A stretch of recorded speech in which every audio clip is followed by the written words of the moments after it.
normal. Not acceptable where suggested clothing. This is again a touchy subject that you have to have with some people at times. No visible cleavage,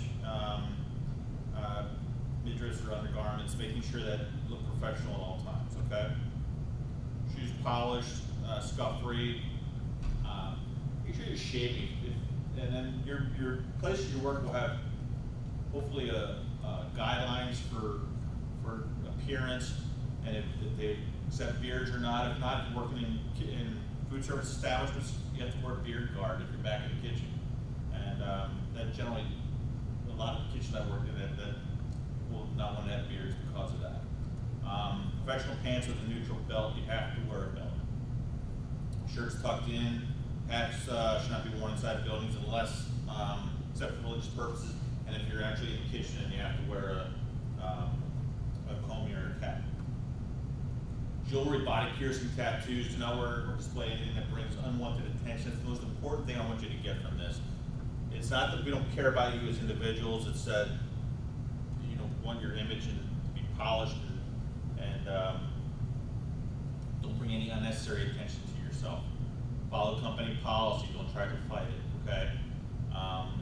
Body piercing, body rings, jewelry may be offensive to some individuals, and consider long-term consequences of wearing those. Now, again, I'm not going to belabor the point, but just making sure you're not bringing any unnecessary attention to yourself.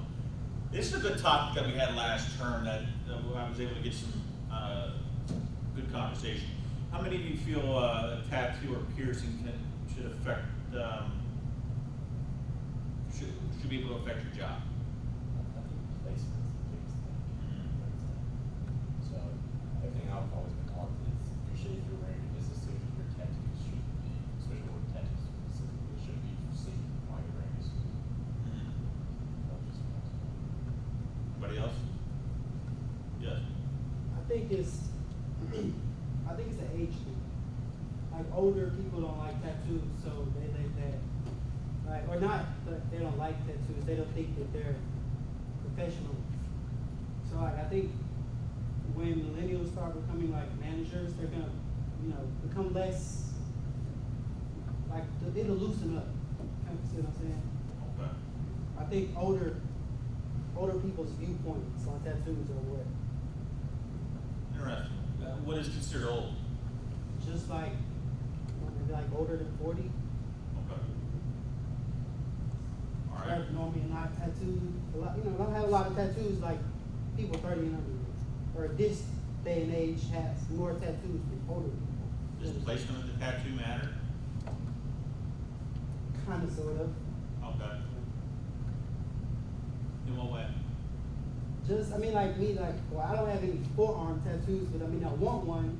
But just thinking like getting a forearm tattoo would make older people look like he has forearm tattoos. I don't want to hire him. But if the manager was maybe like 28 and he had a forearm tattoo himself, he would be able to discriminate the same way that an older person would who doesn't have tattoos. You know what I'm saying? Okay. I think it's almost worse to walk into places sometimes and you'll see servers and they have to cover up their tattoos, so they put some band around it. I think that's almost equally as bad. It's like we know it's there, and quite frankly, you don't care. I don't think it's necessarily an age thing because a lot of older people have tattoos as well. I think it's more of an image that you want to give off. Now, like I said, it's an individual. How about facial tattoos or neck or all that? Is there a I line? think that's too much. Now that's too much though. For who? For older people? For young? I just Where's think the that's line too drawn? much, period. Period. I guess, like, 'cause when people tell me, like, they say, like, tattoos kind of make it look scary. So if I had tattoos all down my arms, I would look more scary in a sense. I think that's kind of opinionated. But facial tattoos, I can definitely agree with that. You don't want to be looking at somebody's face and they have a face of tattoo. So it's very subjective. The whole tattoo thing is subjective. Yes, I think it's subjective. So it's not necessarily an age thing then. It's really based on. Okay. But I So think somebody it's came into your subjective place. based If on you're age. running an establishment, somebody comes in with a facial tattoo, Mike Tyson, and they got stuff all over the place. Are you going to hire them? You know. Why?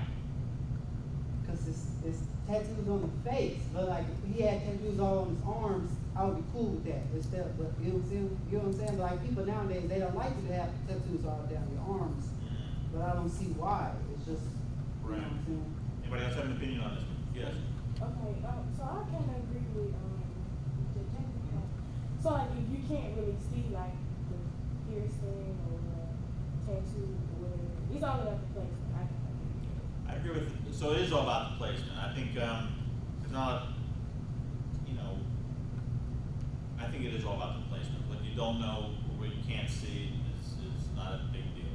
Now, when it goes on faces, foreheads, necks, all that stuff, that's when it may become Or an like if issue. you can hide it, cause I mean, I have like ear piercings, but if my, you know, my hair is down, you're not really paying attention to my ears, cause you can't really see it, so.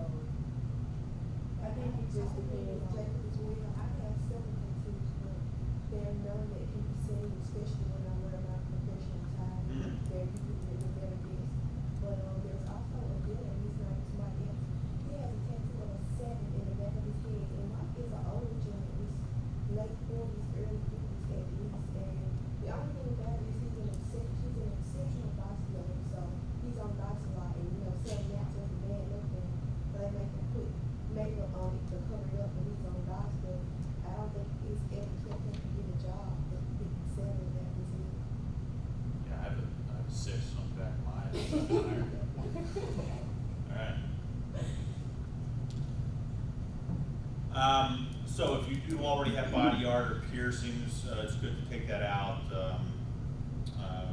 and to know basically it's up to the employer that you're going in and interviewing with, or if you work there, if you plan it out, don't go out and get that done. Remember, you don't want to do anything that draws that much attention to you individually, except for your work. Nose, lip, and tongue rings should not be worn in a professional setting. No more than 2 earrings should be worn, especially the loop earring, and that's a safety thing as well. Working in kitchens, having large earrings, that's why they tell you to not wear those in kitchens. They should not draw attention, especially any symbol, any political or otherwise. You don't want attention to be drawn away from your work. Let your work speak for itself. Body art should not be visible. Etiquette, social standards, social behavior is seen by society. Courtesy, that's different from courtesy as being mannerly. A lot of people, I grew up, started with Marriott, so, I refer to people as guests, not customers, and I say sir and ma'am. That was embedded at a young age for me. So that's upset some people saying, are you calling me old? No, I'm just that's just who I am. So I'll scale back, I won't, but I've always, sir, ma'am, and please and thank you, those are things that have somehow, we've gotten away from a little bit, but the please and thank you is good. And showing respect for somebody, especially having an attitude of a spirit of hospitality, as I would call it, where you go to work to serve people every day. That's what we do. So we need to always remember that, and always, sometimes we forget about that as we're managing, and we're worried about, bottom line and bosses and everything else going on. Remember that our whole job is to make sure that people have a great experience in our establishments. If you do that, you're gonna make profit. So, what are some different ways that you demonstrate courtesy in life? Especially in classes, just allowing, even though someone may have a different opinion than you, but still allowing them to express what they believe, and not overshadowing it or, censoring or. Agree. Not just being courteous of their opinions and not just telling them they're wrong and trying to hate on what they say, just be I understand what you're saying, here's how I feel, and having a discussion versus screaming at each other. Right. The moment you lose that, where you're in an argument or you lose your cool, and you've lost it. Okay, remember that, whether it comes, whatever you're doing. But you need to have diversity of thought, and not everyone's gonna have the same opinion as me or you or anybody else. We need to understand that and be able to embrace that.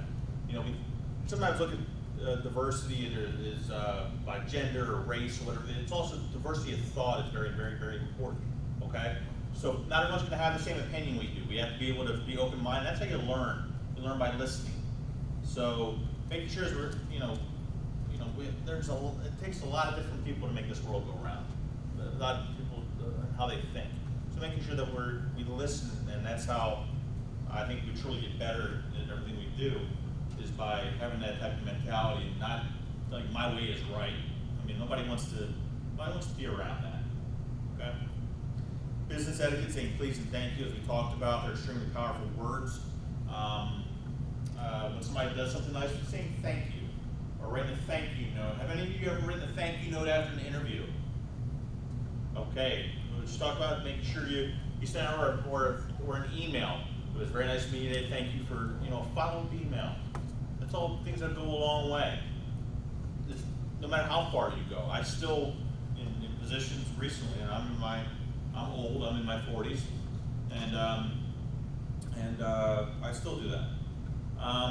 So this is being nice. Somebody wants to be around yours, okay? And personally or professionally, nobody wants to be around that. And if you see people with that type of mentality and attitude at work, you need to be able to address that immediately. Because it's not that they're a bad person. If you're running a place and you have somebody who just isn't nice to people,